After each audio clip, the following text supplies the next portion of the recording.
ഇടതുപക്ഷത്തിന്റെ മൂന്നാമതൊരു ഗവൺമെന്റ് വരും എന്ന് പൊതുസമൂഹത്തിന്റെ സംസാരം മാത്രമല്ല, നമ്മുടെ രാജ്യത്തെ സർവേ സംവിധാനങ്ങൾ ഉപയോഗിക്കുന്ന മീഡിയാസ് ഒക്കെ നടത്തുന്ന സർവേ ഉൾപ്പെടെയുള്ളതിൽ നിന്ന് കേരളത്തിൽ ഒരു തുടർ ഭരണത്തിന്റെ സാധ്യത വലിയ രീതിയിൽ ഉയർന്നു വന്നിട്ടുണ്ട്.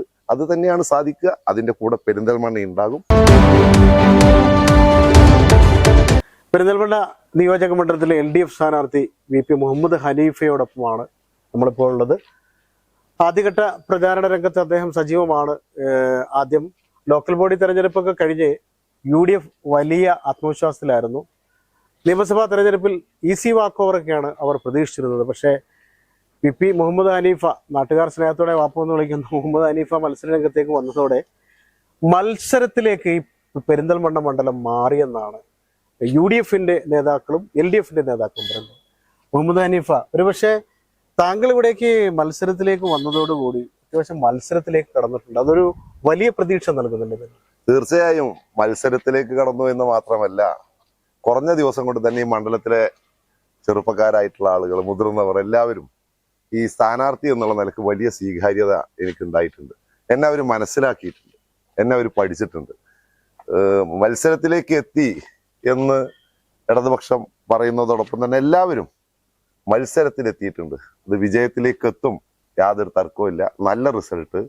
നല്ല റിസൾട്ട് ഈ മണ്ഡലത്തിൽ ഉണ്ടാവും. പെരിന്തൽമണ്ണക്കാരുടെ ഉജ്ജ്വലമായ വിജയം ഉണ്ടാവും. അല്ല, ഇപ്പൊ നിങ്ങൾ പ്രചരണത്തിനൊക്കെ പോകുമ്പോൾ വോട്ടർമാരെയൊക്കെ കാണുമ്പോൾ അത് എല്ലാ പക്ഷത്തിലും ഉള്ള ആളുകൾ ഉണ്ടാവുമല്ലോ, അവരിൽ നിന്ന് കിട്ടുന്ന ഒരു പ്രതികരണം എന്താണ്? അവര് ആഗ്രഹിക്കുന്നുണ്ട്, വളരെ താഴെ തട്ടിൽ നിന്ന് വന്ന ഒരു പൊതുപ്രവർത്തകൻ എന്നുള്ള നിലക്ക് ഈ മണ്ഡലത്തിൽ ആപ്റ്റാണ്, അദ്ദേഹത്തിൽ നിന്ന് സാധ്യതകൾ ഞങ്ങൾ പ്രതീക്ഷിക്കുന്നുണ്ട്, ഈ മണ്ഡലത്തിന്റെ വികസനം എന്നൊരു പ്രതീതി അല്ലെങ്കിൽ അവർക്കൊരു വിശ്വാസം എന്നിലുണ്ട്. കാരണം അവരെന്നെ പഠിച്ച് മനസ്സിലാക്കിയത് ഞാൻ സ്ഥാനാർത്ഥിയായതിനു ശേഷം കൂടുതൽ മനസ്സിലാക്കിയിട്ടുണ്ടാവും. എന്നെ മനസ്സിലാക്കി എന്നുള്ളത് കൊണ്ട് അവർക്കിടയിൽ വലിയ സ്വീകാര്യതയും വലിയ വിശ്വാസ്യതയും, ആ വിശ്വാസ്യതയോടൊപ്പം തന്നെ അവർക്ക് ഈ മണ്ഡലത്തിൽ ഇദ്ദേഹം തെരഞ്ഞെടുക്കപ്പെടുന്നതോടുകൂടി ഈ മണ്ഡലത്തിലെ മർമ്മപ്രധാനമായ പ്രശ്നങ്ങൾ പരിഹരിക്കപ്പെടുമെന്ന നല്ല ശുഭാപ്തി വിശ്വാസത്തോടു കൂടിയാണ് ആളുകൾ നമ്മളെ സമീപിക്കുന്നത്. ഇപ്പൊ ശരിക്കും മത്സരത്തിലേക്ക് വന്ന ഈ പെരിന്തൽമണ്ണ മണ്ഡലം, ഈ സംസ്ഥാന സർക്കാരിന്റെ ഒരുപാട് പദ്ധതികളുണ്ട്, ജനക്ഷേമ പദ്ധതികളൊക്കെ ഉണ്ടായിരുന്നു. ആ പദ്ധതികളൊക്കെ എല്ലാ മണ്ഡലങ്ങളിലും LDF പ്രചരണ രംഗത്ത് ഉപയോഗിക്കുന്നുണ്ട്. അത് ഈ പെരിന്തൽമണ്ണയിലും ഉപയോഗിച്ച് അത് നിങ്ങൾക്ക് സഹായകരമാവുമെന്ന് പ്രതീക്ഷിക്കുന്നു. തീർച്ചയായും സംസ്ഥാന ഗവൺമെന്റിന്റെ വികസന പ്രവർത്തനങ്ങളെ ജനം നന്നായിട്ട് സ്വീകരിച്ചിട്ടുണ്ട്, ചർച്ച ചെയ്യുന്നുണ്ട്. ലൈഫ് ഭവന നിർമ്മാണ പദ്ധതിയാണെങ്കിലും, നമ്മുടെ സംസ്ഥാനത്തെ റോഡുകളുടെ നവീകരണമാണെങ്കിലും, സ്ത്രീ സുരക്ഷാ പദ്ധതിയാണെങ്കിലും, 60 ലക്ഷത്തിലധികം വരുന്ന ആളുകൾ ക്ഷേമ പെൻഷൻ വാങ്ങുന്നതാണെങ്കിലും, കുട്ടികളുടെ വിദ്യാഭ്യാസ സ്ഥാപനങ്ങളുടെ നവീകരണങ്ങളാണെങ്കിലും, അവരുടെ പാഠപുസ്തകം സമയത്ത് കിട്ടുന്നു എന്നുള്ളതാണെങ്കിലും, നമ്മുടെ ആരോഗ്യ മേഖലയിലെ പുരോഗതിയാണെങ്കിലും എല്ലാം ജനം വല്ലാതെ ആ വികസനം ചർച്ച ചെയ്യുന്നത്. ആ വികസനത്തെ അംഗീകരിക്കുന്നു ജനം.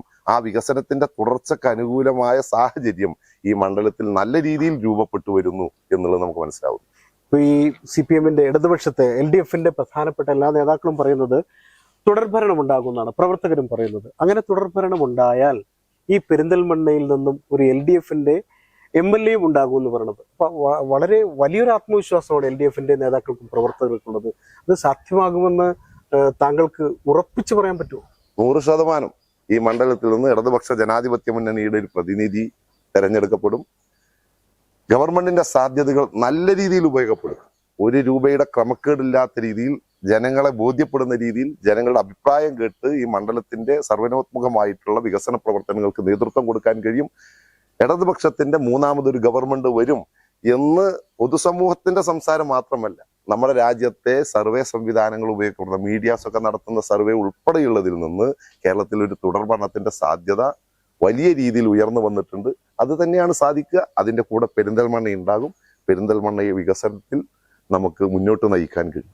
ഈ പെരിന്തൽമണ്ണയിൽ ഒരുപാട് ഘടകങ്ങളുണ്ട്. വികസന പ്രവർത്തനങ്ങളുടെ കാര്യത്തിൽ UDF ക്യാമ്പ് പറയുന്നത് ഒരുപാട് വികസന പ്രവർത്തനങ്ങൾ MLAയുടെ ഭാഗത്ത് ഉണ്ടായിട്ടുണ്ടെന്ന് പറയുന്നു. വികസനങ്ങളൊന്നും നടന്നിട്ടില്ലെന്ന് LDF ക്യാമ്പും പറയുന്നു. ഇതിപ്പോ ജനങ്ങൾക്കൊരു വ്യക്തത വേണ്ടേ? എന്താണ് ഈ വാദപ്രതിവാദങ്ങൾ, ആരോപണ പ്രത്യാരോപണങ്ങൾ? ഇതിനെ സ്ഥാനാർത്ഥി എന്ന നിലക്ക് താങ്കൾക്കൊരു വ്യക്തമായ മറുപടി ഉണ്ടാവും? കൃത്യമായിട്ട് നമുക്ക് കാര്യങ്ങൾ മനസ്സിലാക്കാൻ കഴിയും.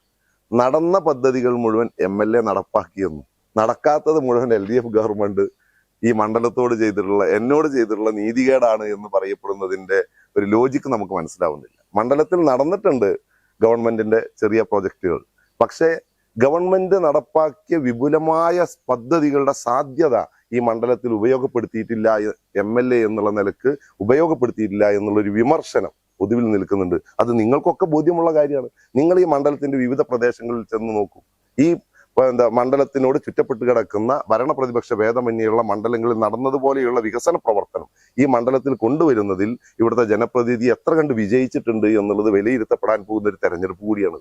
ഈ പെരിന്തൽമണ്ണ നഗരത്തെ സംബന്ധിച്ച് ട്രാഫിക് ജംഗ്ഷന്റെ നവീകരണം, കേരളത്തിലെ 20 ട്രാഫിക് ജംഗ്ഷൻ നവീകരണങ്ങളുടെ ഭാഗമായിട്ട് കിഫ്ബിയിൽ നിന്ന് 59 കോടി രൂപ വകയിരുത്തി ട്രാഫിക് ജംഗ്ഷൻ നവീകരണം അതിപ്പോ എവിടെയും എത്തിയിട്ടില്ല. പല വ്യാപാരികളും നാട്ടുകാരൊക്കെ പറയുന്ന കാര്യമാണ്. പിന്നെ പ്രധാനപ്പെട്ട ഒരു കാര്യം ഓരോടമ്പാലം മാറത്തുമംഗലം ബൈപ്പാസ്, അതിലെ പോകുന്ന ദേശീയപാതയിലൂടെ കടന്നു പോകുന്ന വാഹനങ്ങളിൽ ഏകദേശം 50% കൂടുതൽ അതിലെ പോകേണ്ടാത്ത വാഹനങ്ങളാണ്. അപ്പോൾ ഈ ബൈപ്പാസ് പദ്ധതിയൊക്കെ കഴിഞ്ഞ VS സർക്കാരിന്റെ കാലത്ത് ആണ് അത് വിഭാവനം ചെയ്യുന്നത്. അന്നത്തെ MLA V ശശികുമാറിന്റെയൊക്കെ പരിശ്രമ ഫലമായാണ്. പക്ഷെ ഇപ്പോഴും അതൊക്കെ ഫയലിലുറങ്ങുകയാണ്.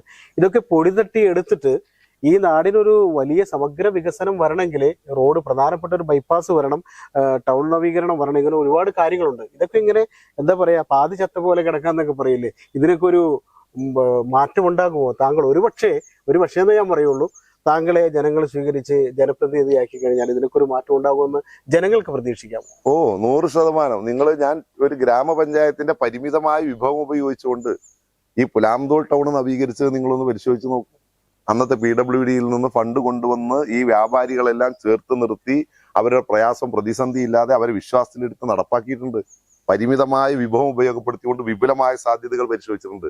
ഒരു MLA ആയിക്കഴിഞ്ഞാൽ MLA ഗവൺമെന്റിന്റെ പ്രതിനിധിയാണ്.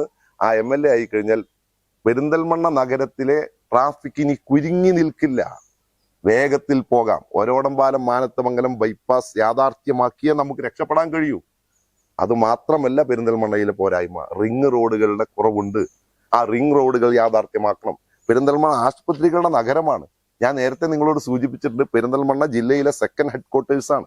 ആ നിലയ്ക്ക് ഏറ്റവും കൂടുതൽ ജനം വന്നു പോകുന്ന സ്ഥലമാണ്. ബൈപ്പാസിലൂടെ പോകുന്ന ഒരോടമ്പാലം മാനത്തമംഗലം ബൈപ്പാസിലൂടെ പോകുന്ന വാഹനം പെരിന്തൽമണ്ണ നഗരത്തെ ടച്ച് ചെയ്യേണ്ടതാത്ത വാഹനമാണ്. പക്ഷെ എന്നാലും ടൗണിനെ വിപുലപ്പെടുത്തണ്ടേ? അവിടുത്തെ വ്യാപാര സ്ഥാപനങ്ങൾക്ക് വേണ്ടേ? അവരുടെ ജീവിതമാർഗമല്ലേ? വ്യാപാരികളെ വിശ്വാസമെടുത്ത് ടൗൺ നവീകരണത്തിന്റെ സാധ്യത കൂടി ഒരോടമ്പാലം മാനത്തമംഗലം ബൈപ്പാസ് യാഥാർത്ഥ്യമാകുന്നതോടൊപ്പം നടപ്പാക്കുകയും റിംഗ് റോഡുകളുടെ സാധ്യത ഉണ്ടാക്കിയെടുക്കുകയും ചെയ്യണം. കൂട്ടത്തിൽ നമ്മൾ കണ്ടുപോകേണ്ട ഒരു കാര്യം, ടൗൺ സ്ക്വയർ നവീകരണത്തിന് 59 കോടി രൂപ കൊടുത്തിട്ടുണ്ടല്ലോ. ഞാൻ പറഞ്ഞ തുകയിൽ വല്ല മാറ്റം ഉണ്ടോ എന്നുള്ളത് അറിയില്ല. എന്തായാലും 50 കോടിയിലധികം ഉണ്ട്. 20 ടൗൺ നവീകരണത്തിന് വേണ്ടി ഗവൺമെന്റ് കൊടുത്ത കോടിക്കണക്കിന് രൂപയിൽ ഒന്ന് പെരിന്തൽമണ്ണയാണ് കൊടുത്തിട്ടുള്ളത്. എവിടെ എത്തിയിട്ടുണ്ടത്?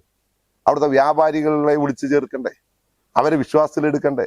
അവരെ കേൾക്കണ്ടേ? അവരുടെ ഉപജീവന മാർഗം നിൽക്കുന്ന വ്യാപാര സ്ഥാപനങ്ങളിലെ അവിടെ നവീകരണം നടക്കുമ്പോൾ അവരും വിശ്വാസത്തിലെടുത്ത് നഗരത്തിന്റെ വിപുലമായ വികസന സാധ്യതകൾക്ക് ഒരവസരമുണ്ടായത് ജലരേഖയാക്കി മാറ്റി കളഞ്ഞിടത്തേക്കാണ് പോയത്. ഒരോടമ്പാലം മാനത്തമംഗലം ബൈപ്പാസിന്റെ പ്രവർത്തനത്തിന്റെ ഒരു ഘട്ടം കഴിഞ്ഞപ്പോൾ തെരഞ്ഞെടുപ്പ് കഴിഞ്ഞു. ശശിയേട്ടനാണ് പെരിന്തൽമണ്ണയിലെ ബൈപ്പാസ് റോഡ് കൊണ്ടുവരുന്നത്. അതിനുശേഷം ഒരോടമ്പാലം മാനത്തമംഗലം ബൈപ്പാസ് യാഥാർത്ഥ്യമാക്കുന്നതിന് വേണ്ടിയുള്ള ശ്രമം നടത്തി. അപ്പോഴേക്ക് തെരഞ്ഞെടുപ്പ് വന്നു, പുതിയ ഗവൺമെന്റ് അധികാരത്തിൽ വന്നു.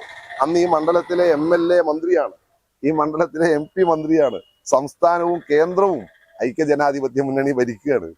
എന്തുകൊണ്ട് അന്ന് ഒരോടമ്പാലം മാനത്തമംഗലം ബൈപ്പാസ് ഉൾപ്പെടെയുള്ള പെരിന്തൽമണ്ണയിലെ വിപുലമായ വികസന സാധ്യത പരിശോധിക്കപ്പെട്ടില്ല, നടപ്പാക്കിയില്ല എന്നുള്ളത് ഒരു ചോദ്യചിഹ്നമായി നിൽക്കല്ലേ? ഇപ്പൊ 10 വർഷമായിട്ടും UDFന്റെ പ്രതിനിധിയായിരുന്നില്ലേ? ഈ 5 വർഷക്കാലത്തിന് UDFന്റെ പ്രതിനിധിക്ക് ഏതെങ്കിലും രീതിയിൽ ആ കാര്യത്തെ ഒന്ന് അഡ്രസ് ചെയ്യാൻ കഴിഞ്ഞിട്ടുണ്ടോ? ഗവൺമെന്റ് ഏതെങ്കിലും രീതിയിലുള്ള നിഷേധ സമീപനം പെരിന്തൽമണ്ണയോട് എടുത്തിട്ടുണ്ടോ? എടുത്തിരിക്കുന്നെങ്കിൽ ആകെ സ്റ്റേറ്റിൽ 20 ടൗൺ നവീകരണത്തിന് വേണ്ടി അതിലൊന്ന് പെരിന്തൽമണ്ണയാണ്. പെരിന്തൽമണ്ണ ഏറെ വൈകാരികമായിട്ടുള്ള മണ്ണാണ് ഞങ്ങൾക്ക്. സഖാവ് EMSന്റെ മണ്ണല്ലേ? ആ നാടിനോട് എങ്ങനെ ഞങ്ങൾ അനീതി ചെയ്യും? അല്ല, അവിടെ ഒരു കാര്യം ചോദിക്കാനുണ്ട്. പെരിന്തൽമണ്ണ CPMന്റെ ഇടതുപക്ഷത്തിന് വളരെ വ്യക്തമായ മേധാവിത്വമുള്ള മണ്ണ് തന്നെയാണ്. പക്ഷേ കഴിഞ്ഞ ലോക്കൽ ബോഡി തെരഞ്ഞെടുപ്പിൽ പല കോട്ടകളെയും എങ്ങനെ ജനങ്ങൾ തൽക്കാലത്തേക്ക് ആണോ സ്ഥിരമായിട്ടാണോ എന്നൊന്നും എനിക്ക് പറഞ്ഞു വയ്ക്കാൻ പറ്റില്ല. പല കോട്ടകളൊക്കെ പൊളിഞ്ഞ് അങ്ങനെ പല സ്ഥലങ്ങളും തദ്ദേശ തെരഞ്ഞെടുപ്പിൽ UDFന് വലിയ മേൽക്കൈ ഉണ്ടായി. ആ മേൽക്കൈയാണ് ഒരു പക്ഷേ UDF ക്യാമ്പിന്റെ ഏറ്റവും വലിയ പ്രതീക്ഷ. അപ്പോ നിയമസഭാ തെരഞ്ഞെടുപ്പിലേക്ക് വരുമ്പോൾ അത് ഒക്കെ വോട്ടായി മാറുമെന്ന് തന്നെയാണ് UDF നേതാക്കൾ പറയുന്നത്. വേറൊരു കാര്യം UDFന്റെ പ്രധാന നേതാക്കൾ പറഞ്ഞത്, ഇപ്പോൾ നല്ല മത്സരത്തിലേക്ക് ഈ പെരിന്തൽമണ്ണ മണ്ഡലം മാറിയിട്ടുണ്ട്. ആ മാറ്റം താങ്കളുടെ വിജയത്തിലേക്ക് കൊണ്ടെത്തിക്കുമോ എന്ന് പലരും ചോദിക്കുകയുണ്ടായി. അതിന്റെ ഉത്തരം എന്ന് പറഞ്ഞു. തീർച്ചയായും ആ മാറ്റം വിജയത്തിലെയാണ് അവസാനിക്കുക. അത് പെരിന്തൽമണ്ണക്കാരുടെ മുഴുവൻ വിജയമായിട്ട് മാറും. ആ വിജയം പെരിന്തൽമണ്ണക്കാരുടെ വികസനത്തിന്റെ പുതിയ വെളിച്ചമായി മാറും. ഈ പറയപ്പെടുന്ന പെരിന്തൽമണ്ണ നഗരത്തിന്റെ വികസനം, ശശിയേട്ടന്റെ കാലഘട്ടത്തിൽ നടന്ന വികസനം, അതിന്റെ തുടർച്ചയുണ്ടാവണം. ഇവിടെ ലോക്കൽ ബോഡി ഇലക്ഷനിൽ ഉണ്ടായിട്ടുള്ള റിസൾട്ട്, അപ്പൊ അതിനു മുമ്പ് പാർലമെന്റിൽ അതിലേറെ പറകിലല്ലേ. നമ്മൾ ഓരോ തെരഞ്ഞെടുപ്പിനും ഓരോ പോയിന്റിൽ ഓരോ തരത്തിലാണ് നമ്മളെ ജനം ചിന്തിക്കുന്നത്. ഓരോ തെരഞ്ഞെടുപ്പിനും അവർക്ക് ഒരു വോട്ടിംഗ് പാറ്റേൺ ഉണ്ട്. ലോക്കൽ ബോഡി ഇലക്ഷന്റെ റിസൾട്ട് എന്തുകൊണ്ടാണ് UDFന്റെ വിജയത്തിനും LDFന്റെ പരാജയത്തിനും അപ്പുറം SIR ഇടതുപക്ഷ ഗവൺമെന്റ് കൊണ്ടുവന്നതാണ്, പിണറായി വിജയൻ കൊണ്ടുവന്നതാണ് എന്ന് വരെ വീടുകളിൽ കയറി മർമറിയ നടത്തിയൊരു തെരഞ്ഞെടുപ്പായിരുന്നില്ലേ ലോക്കൽ ബോഡി ഇലക്ഷൻ? അങ്ങനെ ഉണ്ടോ? പിന്നെ സ്വാഭാവികമായിട്ടും അതിന്റെ വീഡിയോ ക്ലിപ്പിംഗ് ഞാൻ വേണമെങ്കിൽ നിങ്ങൾക്ക് അയച്ചു തരാം. എന്ന് പറഞ്ഞാൽ ഒരു അസത്യ പ്രചരണത്തിന്റെ വിളവെടുപ്പായിരുന്നു UDF ലോക്കൽ ബോഡി ഇലക്ഷനിൽ നടത്തിയിട്ടുള്ള റിസൾട്ട് അവർക്ക് അനുകൂലമാകാനുള്ള കാരണം. അസത്യത്തിന്റെ കൂടെ നമുക്ക് എന്ന് നിൽക്കാൻ കഴിയോ? അസത്യ പ്രചരണത്തിന്റെ പ്രചാരകരായി നമുക്ക് മാറാൻ കഴിയോ? ജനം സത്യത്തിന്റെ കൂടെയല്ലേ നിൽക്കുള്ളൂ, വസ്തുതയുടെ കൂടെയല്ലേ നിൽക്കും, നീതിയുടെ കൂടെയല്ലേ നിൽക്കും. ഏതായാലും ഇത്തവണ ജനങ്ങൾ സത്യത്തിന്റെ കൂടെ നിൽക്കുമെന്നാണ് VP മുഹമ്മദ് പെരിന്തൽമണ്ണയിൽ ഞങ്ങൾ ആഗ്രഹിക്കുന്നത് പെരിന്തൽമണ്ണയിൽ ഒരു IT പാർക്ക് യാഥാർത്ഥ്യമാണ്. പെരിന്തൽമണ്ണയിലെ വിദ്യാഭ്യാസ സ്ഥാപനങ്ങളിൽ പ്രധാനപ്പെട്ട ഒരു സ്ഥാപനമാണ് പൂക്കോയത്തങ്ങൾ മെമ്മോറിയൽ കോളേജ് എന്നറിയപ്പെടുന്ന PTM കോളേജ്. വിപുലമായ സാധ്യതയില്ലേ? ഏതെങ്കിലും ഘട്ടത്തിൽ ഒരു ചർച്ചക്ക് അത് ഇടപെടുന്നിട്ടുണ്ടോ? വിദ്യാഭ്യാസ മേഖലയിൽ പെരിന്തൽമണ്ണയിൽ വിപ്ലവകരമായ ഇടപെടൽ നടത്തുന്നു എന്ന് പറയുന്നത് പൂക്കോയത്തങ്ങൾ മെമ്മോറിയൽ കോളേജ് വർഷം എത്രയായി? എത്ര അടിസ്ഥാന സൗകര്യമുണ്ട്? അതിലൊരു പുതിയ കോഴ്സിനെ കൊണ്ടുവരുന്നതിനെ കുറിച്ച്, അതിന്റെ വിപുലീകരണത്തെ കുറിച്ച് ഏതെങ്കിലും തലത്തിൽ ഈ 5 വർഷക്കാലത്തെ ചർച്ച നടത്തുന്നത് നിങ്ങൾ കണ്ടിട്ടുണ്ടോ? ഞങ്ങൾ ആഗ്രഹിക്കുന്നത് ഒരു പ്രൈവറ്റ് സ്ഥാപനം പുതുതായിട്ട് കൊണ്ടുവരലല്ല, ആ സ്ഥാപനത്തിനോട് ഒട്ടി നിന്നുകൊണ്ട് പുതിയ കോഴ്സ് കൊണ്ടുവന്ന് ഈ മണ്ഡലത്തിലും പരിസര പ്രദേശത്തുള്ള കുട്ടികൾക്ക് സൗജന്യമായുള്ള വിദ്യാഭ്യാസം സാർവത്രികമായി കൊടുക്കുന്ന വിപുലമായ ആലോചനയാണ്. അത് മാത്രമല്ല, ആശുപത്രി നഗരമായിട്ടുള്ള പെരിന്തൽമണ്ണയിലെ പാരാമെഡിക്കൽ കോഴ്സുകളെ കുറിച്ച് നമ്മൾ പരിശോധിക്കപ്പെടേണ്ടേ? നമ്മളെ കൊടികുത്തിമല ടൂറിസം സാധ്യതയുള്ളതല്ലേ? ഏതെങ്കിലും ഘട്ടത്തിൽ ചർച്ച നടത്തിയിട്ടുണ്ടോ? അല്ല, ചർച്ചകളൊക്കെ ഓരോ ഘട്ടങ്ങളിലേക്ക് നടന്നു. എന്നിട്ട് ആ ചർച്ച എവിടെ പോയി കൺക്ലൂഡ് ചെയ്തു? അല്ല, വേറൊരു കാര്യമുണ്ട്. നേരത്തെ നമുക്ക് പറയാതിരിക്കാൻ പറ്റില്ലല്ലോ. നേരത്തെ കൊടികുത്തിമലയിലേക്കുള്ള റോഡൊക്കെ ഉണ്ടായിരുന്നില്ല, വളരെ ശോചനീയമായിരുന്നു. MLA ഫണ്ട് വെച്ച് അത് നിർമ്മാണമൊക്കെ പൂർത്തീകരിച്ച്, അതില്ലെന്ന് പറഞ്ഞു കഴിഞ്ഞാൽ അത് ഉണ്ട്. ഇപ്പൊ ചെന്ന് നോക്കി ആ റോഡ് പണിത് നമുക്ക് നിഷേധിക്കാൻ പറ്റില്ല. സത്യമാണ്. അതുകൂടാതെ കൊടികുത്തിമല, ഞാനിത് എതിർക്കുന്നതല്ല, എല്ലാം കൊടികുത്തിമലയിൽ അവിടെ അത്യാവശ്യ സൗകര്യങ്ങളൊക്കെ കൊണ്ടുവന്നിട്ടുണ്ട്. പക്ഷേ നിങ്ങൾക്ക് ഇനി കൊടികുത്തിമലയിൽ വലിയ സാധ്യതകൾ. ഞാൻ പറയുന്നത് കൊടികുത്തിമലയിൽ മാത്രമല്ല, മലയോര ഹൈവേ വരുന്നതോടുകൂടി ടൂറിസത്തിന്റെ സാധ്യത വന്നില്ലേ? അതൊരു ഗവൺമെന്റിന്റെ പൊതു തീരുമാനത്തിന്റെ ഭാഗമല്ലേ? അങ്ങനെയല്ലേ കൊടികുത്തമലയിലെ റോഡ് യാഥാർത്ഥ്യമാകുന്നതും നവീകരിക്കപ്പെടുന്നതും? അതിനൊരു ഗവൺമെന്റിന്റെ പ്രൊജക്റ്റായി പറയാൻ ഏതെങ്കിലും ഘട്ടത്തിൽ ഇവർ ആരെങ്കിലും തയ്യാറായിട്ടുണ്ടോ? ഇല്ലല്ലോ. ഓരോ സ്ഥലങ്ങളിലും അവരുടെ പദ്ധതി, അവരുടെ പരിശ്രമം പറഞ്ഞു വെക്കും. ചെയ്യാത്തത് ഗവൺമെന്റിന്റെ പേരിൽ കെട്ടിവെക്കുകയും ചെയ്തത് MLA ക്യാച്ച് ചെയ്ത് കൊണ്ടുപോവുകയും ചെയ്യുന്ന വളരെ വിചിത്രമായിട്ടുള്ള വാദഗതിയുടെ മുന്നിലാണ് നമ്മൾ നിൽക്കുന്നത്. ആ ടൂറിസം സാധ്യത വിപുലമായി പരിശോധിക്കപ്പെടേണ്ടതാണ്. ഈ പെരിന്തൽമണ്ണ നഗരത്തെ എടുക്കുമ്പോൾ ഒരു കാര്യം കൂടി എടുക്കണം. പെരിന്തൽമണ്ണ നഗരത്തിലെ വളരെ പ്രധാനപ്പെട്ട ഒരു മേഖലയാണ് ഓട്ടോ ടാക്സി തൊഴിലാളികൾ, അവിടെയുള്ള ചുമടെടുക്കുന്ന തൊഴിലാളികൾ. അവരുടെ ഒരു വിശ്രമ കേന്ദ്രത്തെ കുറിച്ച് നമ്മൾ ചിന്തിച്ചിട്ടുണ്ട്. ഞാൻ ആഗ്രഹിക്കുന്നത് ഇടതുപക്ഷത്തിന്റെ ഒരു പ്രതിനിധിയായി മത്സരിക്കുന്ന ഞാൻ പെരിന്തൽമണ്ണക്കാർക്ക് വേണ്ടി ഒരു ജനപ്രതിനിധിയായി വന്നാൽ ശീതീകരിച്ച വിശ്രമ മുറികൾ ഉണ്ടാകും, ശീതീകരിച്ച ബസ് വെയിറ്റിംഗ് ഏരിയകൾ ഉണ്ടാകും, ചുട്ടുപൊള്ളുന്ന വെയിലത്ത് ചുമടെടുക്കുന്ന തൊഴിലാളികൾ, ഓട്ടോ ഓടിക്കുന്ന തൊഴിലാളികൾ, ടാക്സി തൊഴിലാളികൾ, അവരെ എല്ലാം അഡ്രസ് ചെയ്യും. ഏതെങ്കിലും ഒരു പ്രമാണിത്വത്തെ മാത്രം അഡ്രസ് ചെയ്തു പോകുന്നതാവരുത്. നമ്മൾ ഈ രാജ്യത്തെ എല്ലാ ജനത്തെയും കാണണം, എല്ലാവരെയും കണ്ടുപോകാൻ കഴിയണം. വിദ്യാഭ്യാസ മേഖല എന്ന് പറയപ്പെടുന്ന ഒരു ചെറിയ മേഖലയല്ല. വിദ്യാഭ്യാസ മേഖലയിൽ നമ്മൾ അംഗൻവാടിയിൽ നിന്ന് തുടങ്ങണം, പ്രീ പ്രൈമറി തലത്തിൽ തുടങ്ങണം. മിനൽ ലഹ്ദി ഇലൽ മഹ്ദ് എന്നാണ് പറയുന്നത്. തൊട്ടിൽ മുതൽ ഖബറിടം വരെ നീണ്ടു നിൽക്കുന്നതാണ് നമ്മുടെ വിദ്യാഭ്യാസ പ്രവണത. ഏതായാലും താങ്കൾ ഒരുപാട് കാര്യങ്ങൾ ഞങ്ങളുമായി പങ്കുവച്ചു. ഇനിയിപ്പോൾ തെരഞ്ഞെടുപ്പ് നടക്കുക, നല്ല മത്സരത്തിലേക്ക് എന്തായാലും വന്നിട്ടുണ്ട്. ഒപ്പത്തിനൊപ്പം എന്ന് തന്നെ പറയേണ്ടി വരുന്ന തരത്തിലേക്കാണ് മത്സരം നീങ്ങുന്നത്. പെരിന്തൽമണ്ണയിൽ ആർക്കും വലിയ മെജോറിറ്റി ഒന്നും ഇത് ഇപ്പോൾ ആദ്യഘട്ടത്തിലുണ്ടായിരുന്നു. ഇപ്പോൾ അങ്ങനെയല്ല, ഒപ്പത്തിനൊപ്പം തന്നെയാണ് മത്സരം. വി പി മുഹമ്മദ് ഹനീഫയോടൊപ്പമുള്ള നേതാക്കളൊക്കെ ഉണ്ട്. നേരത്തെ പ്രവർത്തകരൊക്കെ പറഞ്ഞ പോലെ മത്സരം ഇങ്ങനെ കടുത്ത് മുന്നോട്ട് നീങ്ങിയാൽ അവസാനം ഫലം പ്രവചിക്കാൻ പറ്റാത്ത അവസ്ഥയിലേക്ക് എത്തുമെന്ന് പറയുന്നത്. ഒരുപാട് സ്വപ്നങ്ങൾ ഈ നാട്ടുകാർ സ്നേഹത്തോടെ വിളിക്കുന്ന വാപ്പുക്കുണ്ട്, വി പി മുഹമ്മദ് ഹനീഫയ്ക്കുണ്ട്. എല്ലാം സാധ്യമാകട്ടെ എന്ന് എനിക്ക് ആശംസിക്കാൻ പറ്റുള്ളൂ. ജനങ്ങളാണല്ലോ വോട്ട് ചെയ്യേണ്ടത്. അപ്പോൾ ജനം തീരുമാനിക്കുമല്ലോ. ജനം തീരുമാനിക്കട്ടെ. ജനം തീരുമാനിച്ചു കഴിഞ്ഞിട്ട് ആ ജനവിധി എന്താണെന്ന് നമുക്ക് പിന്നീട് അറിയാം. അപ്പോൾ ഏതായാലും ആര് തെരഞ്ഞെടുത്തതെന്നും കൂടി വ്യക്തമാവുമല്ലോ. ക്യാമറമാൻ ഷാഹിദ് കക്കൂത്തിനൊപ്പം Jabbar Venad, channel 10, Perinthalmanna. UGS gold loan വാർഷിക പലിശ 4% മാത്രം.